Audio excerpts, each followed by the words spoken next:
Power Drill Massacre is the most terrifying horror game ever made, a game most players never finished. Playing it sends chills down your spine and spikes your heart rate. It is so scary that even a massive horror fan like your boy Grimm couldn't beat it.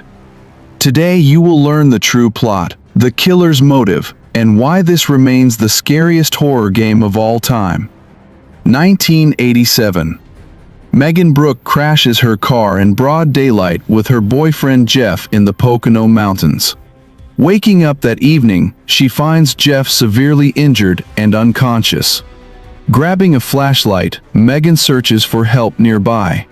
She finds an empty shed, but things get creepy when she spots a goat pentagram drawn right behind it. Moving forward, she discovers an abandoned sawmill with 0 people around, except for a guy on the stairs who suddenly vanishes into thin air. Hoping for help, she steps inside, but someone instantly locks the door from the outside, trapping Megan. This is where the real horror begins. While searching for an exit, a maniac with a power drill hunts us. Most players rage quit here because you can be attacked from any corner at any second. Why is it so scary? It uses 3 perfect mechanics. Absolute darkness, creating pure discomfort. Tight maze-like spaces, and a bloodthirsty killer who spawns randomly. These elements make the game unbearably hard. If you meet the killer, you have 0 chance of survival. He never stops chasing you until you die. To win, you must find 3 scattered keys, and death resets everything with 0 checkpoints. This game is not just scary, but insanely brutal. This building hides a dark past. It was originally a World War II orphanage owned by millionaire inventor Russell Mord, who later took his own life after child abuse accusations.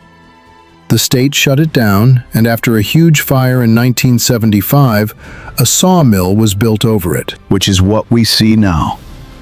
Why did it close? Weird things started happening. Someone sabotaged the machines, causing brutal accidents, killing 7 people. The workers deemed the place cursed and shut it down. All this lore comes from notes scattered around. We also find missing person reports showing at least 12 people vanished here after the sawmill closed. One note is from a victim named David Ashworth, explaining how he hid from the killer, but he was likely murdered while writing it. There is also a missing flyer for little Christian Wilbur, who vanished into thin air with her teddy bear during a camping trip. Ring a bell if not. Check out my Night Watch video, which connects to this. In 1978, that game's park ranger found her exact teddy bear. Just go watch it to find out. Tons of innocent people died here, and we actually see their ghosts. The guy outside was likely David Ashworth, whose note we found. We also see the little girl's ghost and a hanging ghost in one room. But back to the plot. The game has 2 endings. In the bad ending, Megan enters the sugar tunnel, a deadly maze where you easily get lost. Navigating it right leads to the killer's dark lair, filled with dead bodies, cages, and a piano. Standing there too long makes the door slam shut. The killer strips Megan and shoves her into a cage. He tries to speak, but fails before ruthlessly murdering her. I will explain his motives later. But for the true ending, you must find all 3 random keys across 3 floors.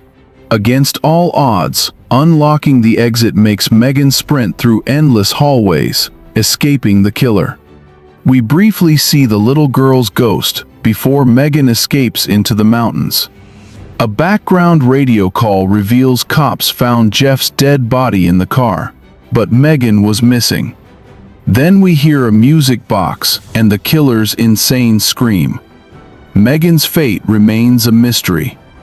But referencing stay. Out of the house, she probably drove away, maybe in a different car, which explains the cops' report. Now let me reveal the killer's origins and true motives. Developer Puppet Combo states the killer has the mind of a 3-year-old, explaining why he couldn't even speak to Megan. He lived here way before the sawmill, back when it was an orphanage, suffering severe childhood trauma. Remember the millionaire owner? He abused this boy and covered his crimes by locking him in a secret underground room, the exact lair where the grown killer lives today. Ruined by his past, he lacks any moral compass.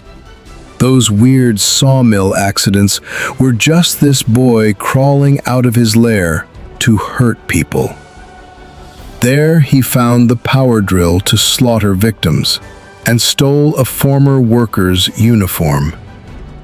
His motive is brutally simple: survival and avoiding starvation. He is a child-minded cannibal who literally doesn't understand the concept of right and wrong.